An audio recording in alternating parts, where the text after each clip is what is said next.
I'm Jeff Stormer, and I host Party of One, an actual play podcast focused on two-player role-playing experiences. Every week, I sit down with a friend. J.R. Goldberg. Alvaro, a.k.a. Wormtooth, formerly MC Blackwolf. Danny Costello. My name's Rich Howard. I'm Sharung Biswas. We play a two-player role-playing game. We share some laughs. An absolute blast to play. It was a delight to run my game with someone who got so into it. It was so easy to do. Seeing the creativity just blossom right in front of my eyes. Maybe a few tears. I've never had a game make me question my previously staunch moral compass. Jeff makes the greatest serial killer. And we have a really good time. It's a great way to take a chance on a new role-playing game. Truly exemplifies what is wonderful about a game with just two people driving the narrative together. You can find new episodes every Tuesday at partyofonepodcast.com.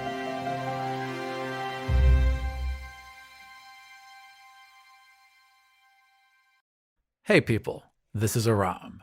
Today I am pulling an episode from our Patreon vault, a continuation of the story with Carlos Luna as the Jackdaws and Stephen Kropa playing Captain Rugov Sezer.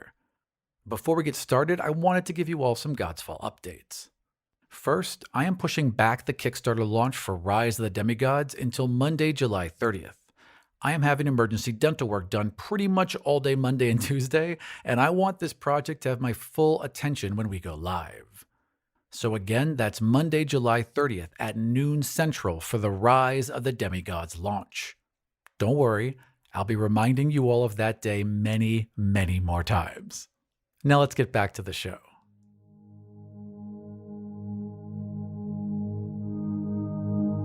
Hey people, this is Aram. Welcome back to Godsfall, a proud member of Neon Rival. Join the collective at neonrival.com.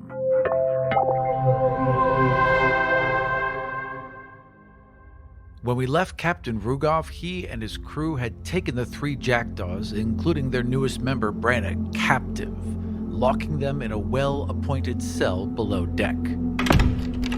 After losing his temper at breakfast, the captain ordered his crew to play a game involving dragging two of them behind and above the ship on a long rope and makeshift wings.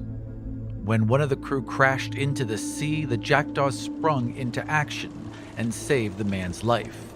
The captain was impressed. My name is Stephen Kropa, and I'm playing Captain Rugov Sezer. My name is Carlos Luna, and I play the three Jackdaws. Inshova, the fourth level human thief. Kastlik, the fourth level human ranger. Urkov, the fourth level human fighter.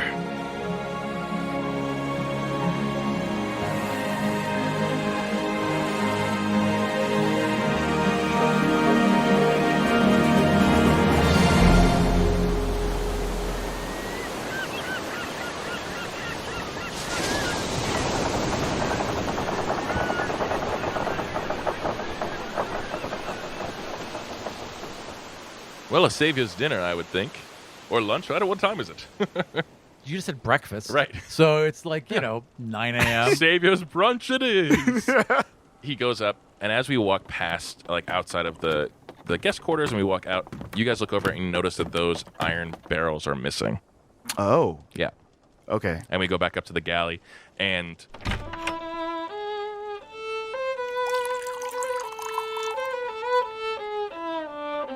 there's already a table being set by the chef, and he just sits down at the middle, and he beckons you over to sit down next to him. I would love that the table, it's like a banquet table, and there are 7 different meals.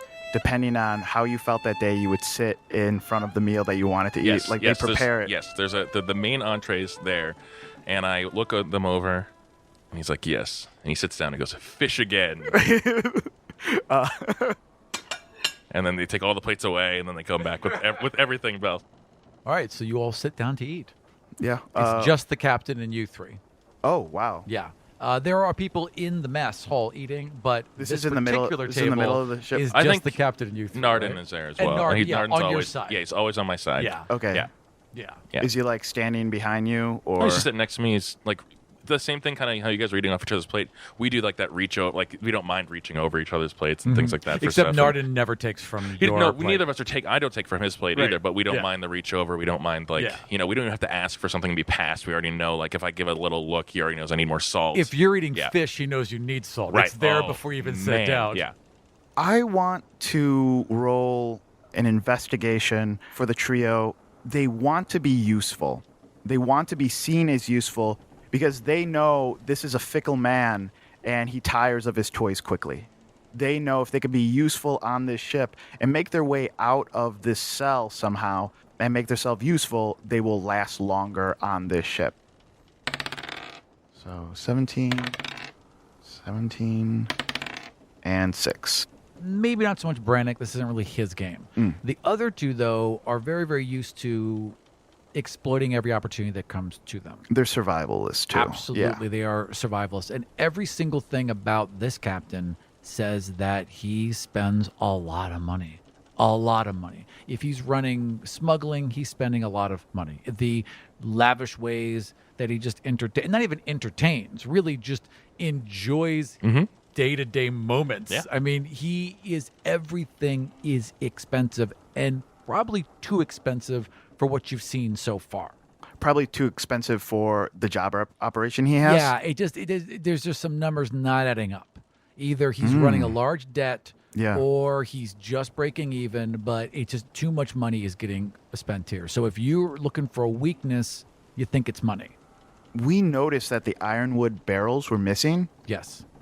Can I roll an investigation on that? Sure. Or would I know what could be done with acid in the middle of the ocean? One of them blew up an entire royal barge. They are highly, highly explosive. And they're so explosive that they can even take down ironwood. Yeah. So it's just highly dangerous, highly explosive, very illegal. How would they disappear from a ship, though?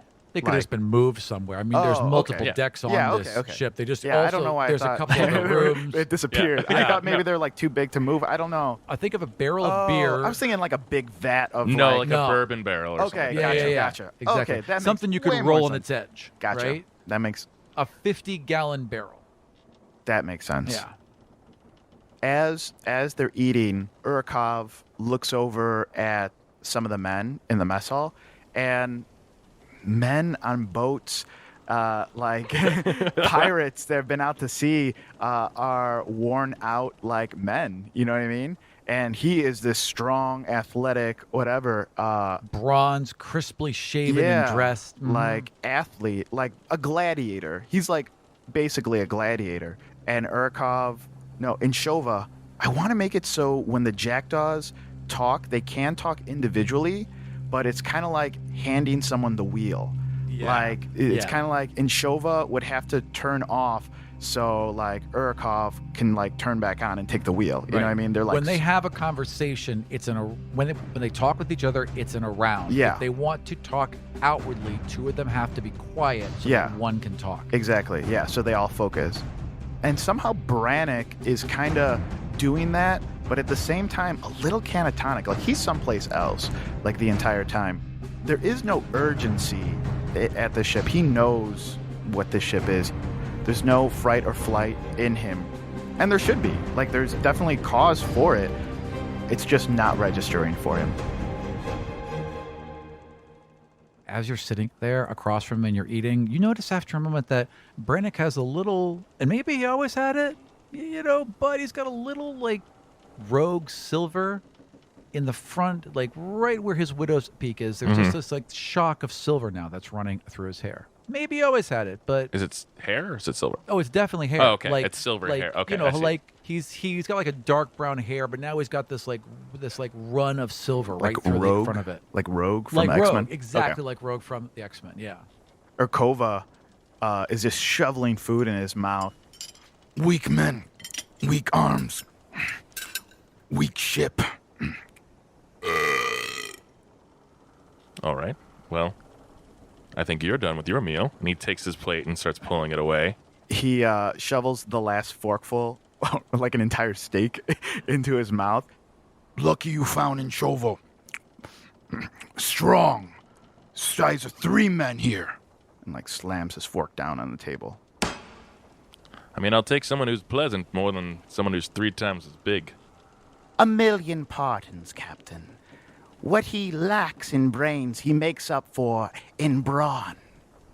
You know, I've never been a fan of that theory. I think a man can be both. I think someone can be daring. I think someone can be charming. I think someone can be the total package. I mean, Christ, I see it every day in the mirror.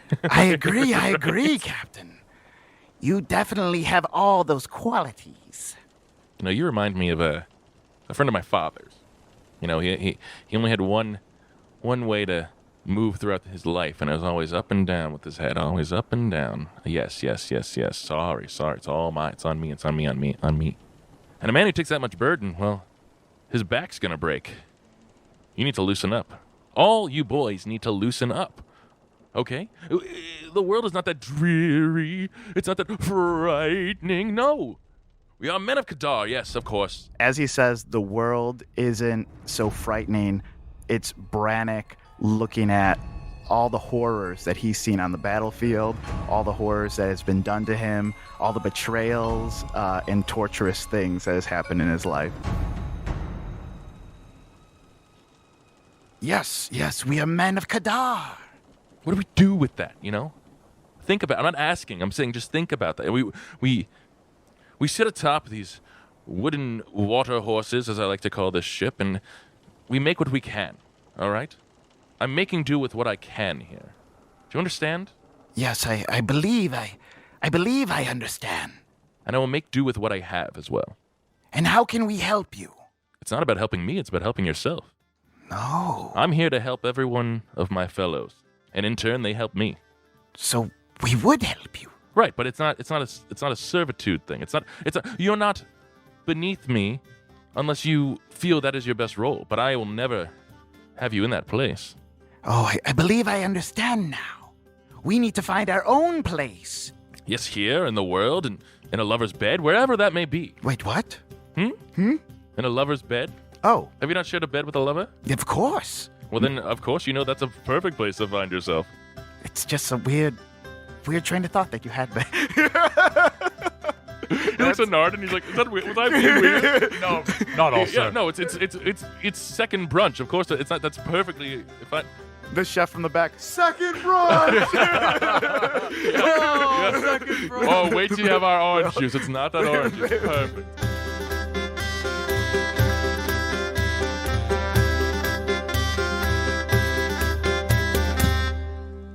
He's offered his services. He said... well, he wanted to, like, you guys have been pawning around about how you could be useful. Yeah, useful. You're useful to me if you're useful to yourself. What time is it?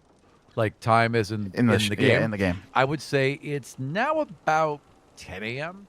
Oh, my God. Yeah, like, I've had not 2 much meals to in an hour. Yeah. Yeah, I mean, it was dawn, right? And then you guys fucked around for a bit, and then you were invited to, and then there was a catastrophe where they windsailed and then crashed, and then you had like brunch. So it's like, I'd say maybe 11 a.m.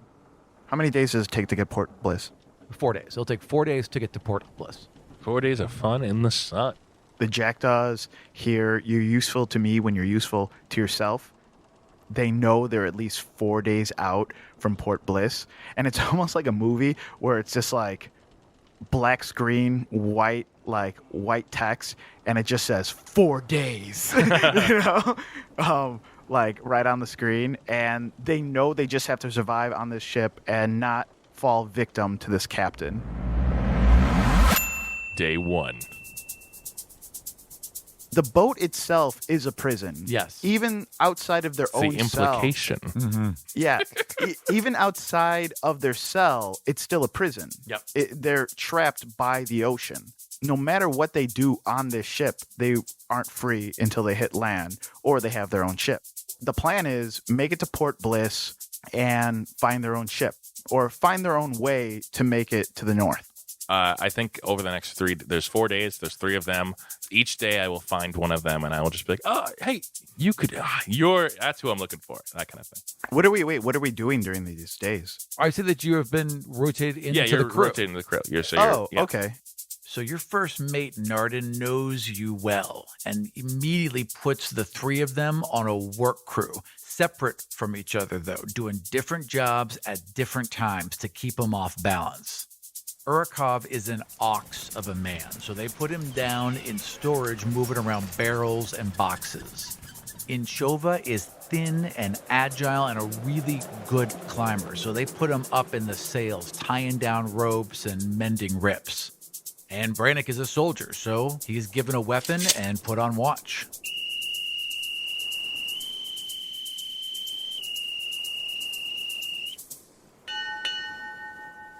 So first day, that's Yeah. what they're doing. Yeah, who do you want the first day? I'm going to go right down that order. Erikov, Inchova, and Braneck. And what is he doing? So he's down in the storage. I think and he's he is helping Narden do inventory. basically just lifting Yeah. whatever Narden points at. Yeah. Narden has a clipboard. Yeah. And, Always. And is used to doing inventory with several people. And when he gives out an order, it's kind of like one at a time. And he's always waiting for the next person to step back up. But he'll be like 100 pounds of grain and expect like one person to come up, shuffle out through and like wait for the next person to step up. But he's like 100 pounds of grain and he just like puts it over his shoulder and he's still waiting for the next one to come. And he's like, Narden's like flipping through his thing like really quick, like, 2 barrels of rum. And he picks up the 2 barrels and he's still standing there like blankly, like staring at him. And he's like flipping through his pages again. And he's just like, and now the line's starting to back up. And for the first time, Narden feels pressure. Like he needs to move faster. Rugov walks up to it. Whoa. Okay, hey. All right. He knows he's not helping at all, but he's walking with you, like carrying stuff. Like kind of like the tag that's yeah, like, he's like holding it, but he's like he's like walking. He's just like Whenever there's 2 people moving a couch and then there's that third person that goes that's into exactly the what he's middle. doing. It's like when someone's doing the hora and it's just you're not even holding the back, you're just there for support. Yeah. That's what he's doing with like a barrel of rum. Like he's just like, so big guy, how you doing? I'm doing good. Being useful. Great. We put stuff down. Hey, Narden, I'm going to take him for an agua break. We head up.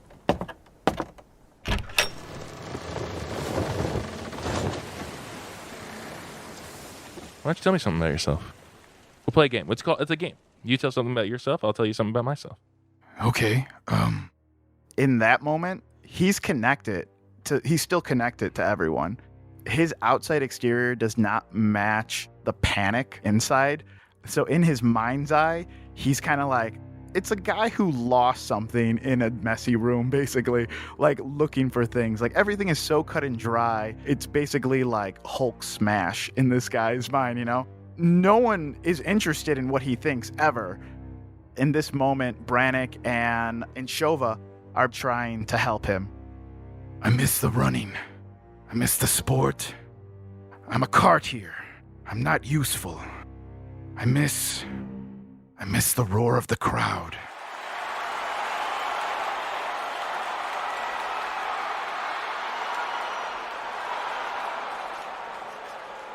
You miss fanfare. I get that. I get that totally.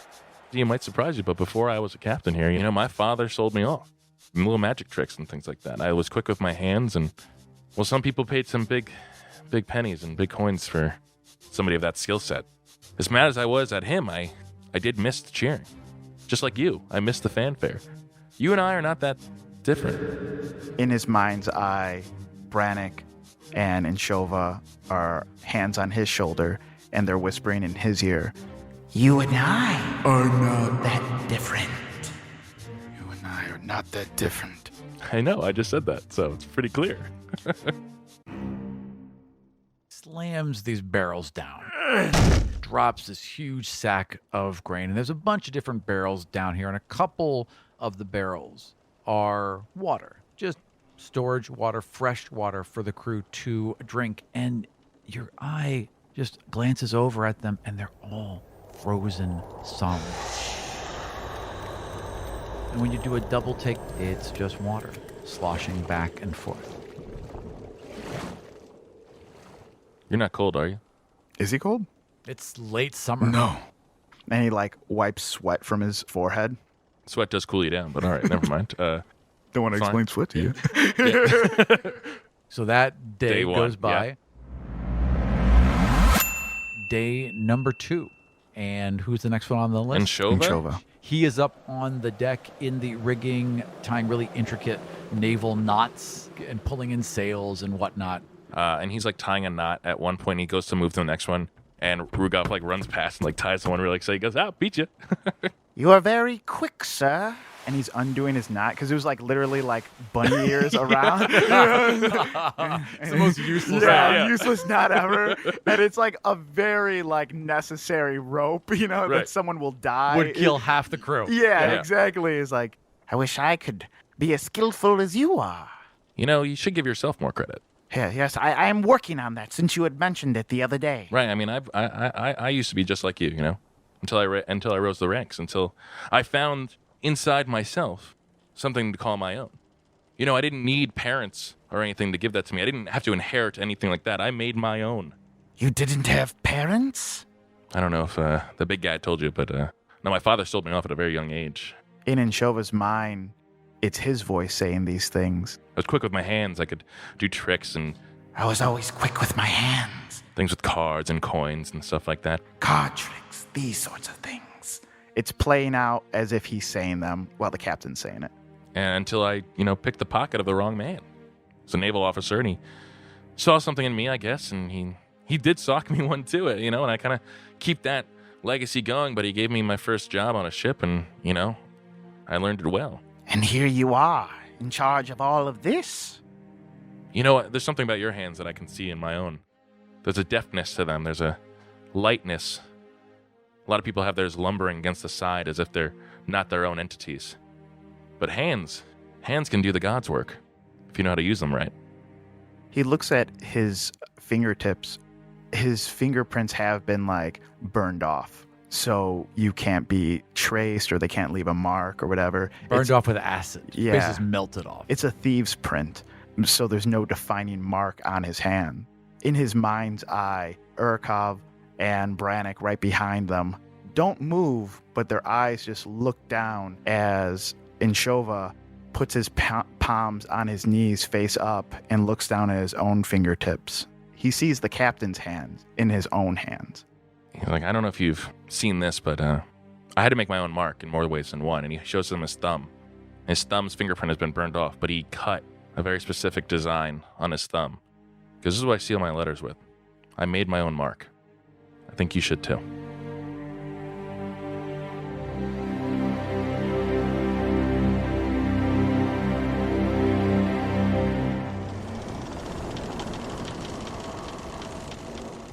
Anchova looks at his own thumb, completely bare, not a mark made on it.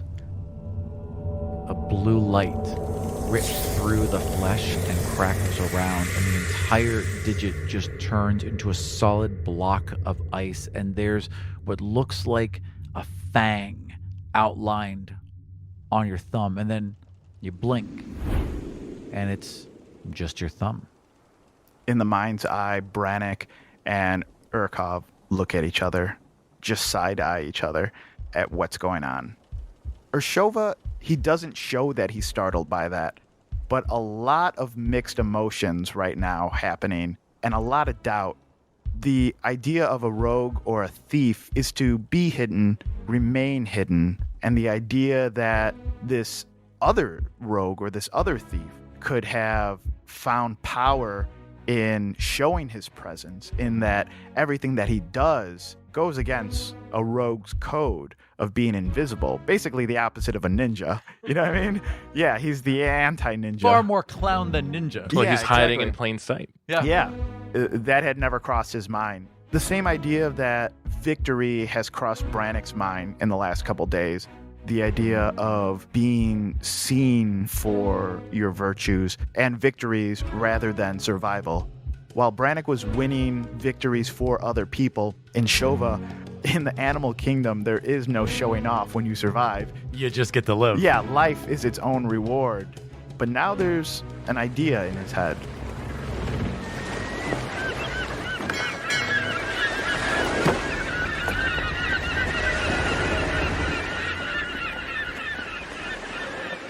That evening is the night that you were expected to basically meet your contact. There was going to be another ship. This is where the blockade was supposed to be. The stars are out brilliantly. Sunset was like 3 hours ago. You get a knock on your door. One of your officers, Boatswain Semenov. Sir. Oh, Bodhi, yeah. I do enjoy that name, sir. Sir, we've circled 3 times now. There is no sign of the Night Watch. That's strange, isn't it? They should be here. Other ships should be here. The blockade isn't here. This is the Kadarian blockade? Correct. It's basically the Navy is encircling Ani. Yeah. That is, and you should have run into them by now. They are literally encircling Ani. If you didn't run into the ship you were looking for, you should have run into another one, and you've run into nothing. And why did they do this? To protect Kadar? Well, Ani, because of the God King, because the God King had control over the sea. That inner king sea where all the nations connect, and all the ships have to travel through there in order to get goods to each other. So because the God King could literally just sink a ship with the wave of a hand, they imposed massive tariffs. And that is allowed Ani to be this stagnant city kingdom utopia. So what Kadar is saying is that they're enforcing this blockade to protest these unfair tariffs. What they're actually doing is trying to isolate Ani and bring it more under their control, but they're making it sound like they're doing it for the people, and perhaps a lot of them believe they are. Either way, you should have run into them. Right. And they're not here. Have we lit the back beacon? You have done all the things you were supposed to do, and you spent an extra couple hours here, and there's no sign whatsoever of your contact. Bodhi, thank you. Send in Sedova and Narden, please. Of course, sir. And rushes out, and a few minutes later, your first officer and lieutenant walk in. You're both going to have very different opinions right now. You're gonna tell me to do 2 different things, and that's why I keep both of you on staff and why you're both so highly regarded. And your officers just kind of look at each other. And then Narden speaks up, and he's like, well, in this case, sir, we both agree. If there is no blockade, that's the only reason why we were paying the bribe in the first place. We should just go on ahead and split the money among ourselves. Okay, well, that's easy. That's pretty settled. All right. Thank you. Okay. You're welcome, sir. All right, get out of here. And they go. Yeah. I like meetings that end in more money. I go, well, okay, no bribe. Let the crew know that their percentage going up 1%. Yes, sir. All right. They walk out, and like 5 minutes later, you just hear an uproarious cheer. It's almost like a white noise generator. A happy ship makes you happy. As the door shuts, he kind of raises his glass to his crew. He downs his rum, and he goes over to the mirror, and he takes out his top row of his teeth. Oh my God. And he puts it to the side, and he goes to bed. I also want him to go to the desk and have a sheet of paper on the entire trip and how much he's making for everything, like how the cut is made. Oh, yeah. The blockade was going to take 10% off of his cost, and he's like, tell them they have 1%, and they're like, yeah. And he just crosses off 10% and like adds himself 9%. Whole 9% gets stacked onto his. Of course. Day 3. Braneck is standing watch. Yeah. So Braneck is, I would say, directly behind whichever officer, probably the midshipman. So directly behind the midshipman who is steering the ship, since you never bother. Yeah. So he goes up and the midshipman who's steering kind of like pulls it a little bit. He's like, oh all right, you're okay. He like goes next to Braneck. He's kind of like standing there looking out where he's looking. And he turns around and he goes, oh my God, what's that? And Braneck just like stares at him. He goes, good eye. Braneck's eyes were always blue, but they have gone like icy pale. And when he stares into your eyes, you feel a chill. The temperature dropped just slightly. And you swear that white has gotten wider and now goes straight back across to the back of his head. You know, I'm not one to talk about hair since I'm missing a lot of it on the top, but I had a hawk. And he saw some stuff when he was flying around, and he came back all white because of trauma. And I can always tell someone who's taken another life. You just have that kinship there. And, well, you know, it took a long time for me to admit it and a long time for me to even talk about it. So if you ever want to talk about something like that, I know the sound of steel through flesh. In Braneck's mind's eye, we see the 2 jackdaws. They haven't been bought, but you can tell that they are kind of softening to what this guy is saying. And they're standing behind Braneck, and almost like patting him a little bit, like, there, buddy, expecting him to be like affected as much as they were. Because in Inshova's mind, he's just like, he's an orphan just like me. And then in Urakov's mind, he's like, he would make a fierce competitor just like me. Had someone said this to Braneck, had anyone paid any attention to Braneck in the past 5 years or his entire life, he would have sworn his allegiance. He hears what he's saying, but it's almost as if anything anyone says anymore, volume-wise, is lower than the victory cheers that he's hearing in his mind.